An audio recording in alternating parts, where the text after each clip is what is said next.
Saat ini saya akan membahas tentang landasan teori dalam bab 2 dalam penelitian kuantitatif. Nah, di sini saya ambil topik tentang rantai nilai dan temanya pengembangan usaha ayam broiler di Kabupaten Jombang, Jawa Timur menurut artikel yang saya ambil. Di sini ada beberapa bagian dalam landasan teori bab 2 ini. Yang pertama itu ada teori atau konsep yang digunakan. Yang kedua ada penelitian terdahulu. Yang ketiga ada hipotesis atau dugaan sementara. Yang keempat ada kerangka teori atau kerangka konseptual. Nah, di dalam 2.1 teori atau konsep yang digunakan di sini saya menggunakan teori distribusi nilai tambah dan metode Hayami.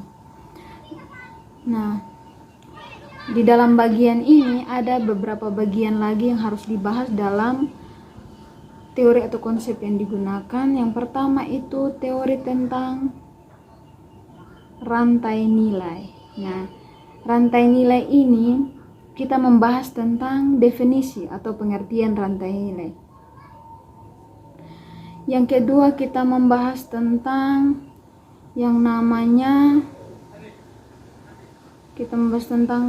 pengertian usaha ayam broiler.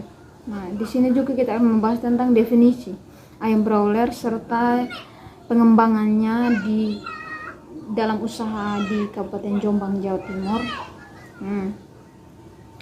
Yang ketiga ada rantai nilai komoditas usaha ayam broiler. Di sini di Kabupaten Jombang ini merupakan daerah yang potensial dalam pengembangan usaha ayam broiler. Kedua ada 2.2 penelitian terdahulu.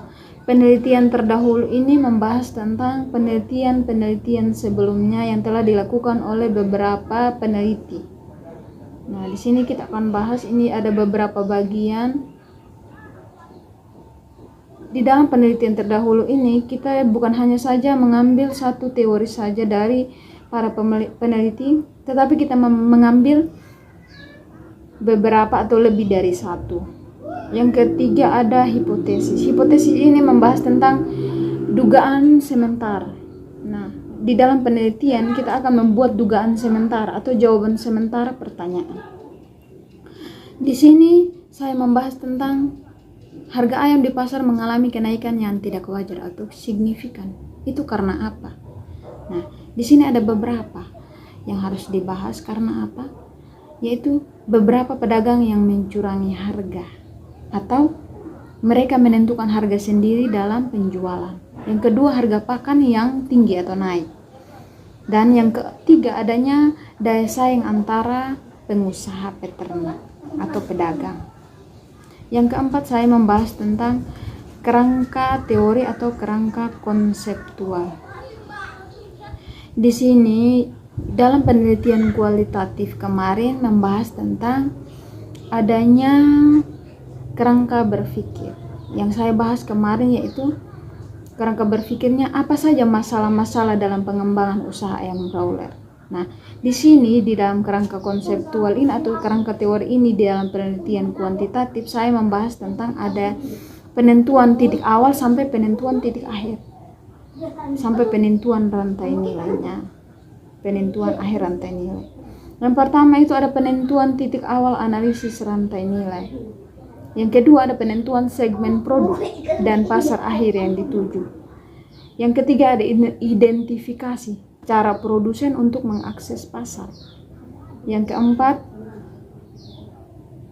identifikasi koordinasi rantai nilai dengan jejaring.